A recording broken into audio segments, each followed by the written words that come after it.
Hi everyone, we are at conclusion state of this the feature edition at 1.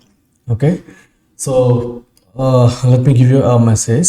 So I have started this Postbot insider with certain intention, and it has certain objectives, and keeping that in view, I have designed this short the playlist so that whoever is watching this is definitely useful.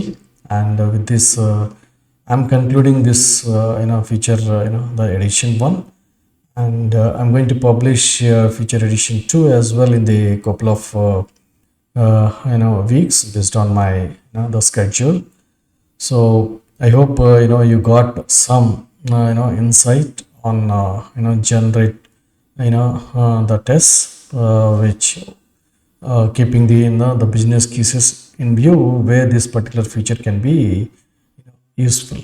Okay, so again I'm just dropping a message. I'm going to publish a detailed course on the Postbot and Postpan and other API the practices, and keep watch, and I'll message you. It may take a couple of months, but I'm just focusing on a result oriented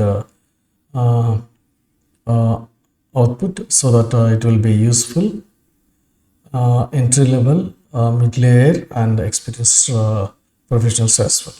Okay, so with this I'm concluding this the session, and I will catch you in the next feature edition too. Okay, thank you, take care, bye.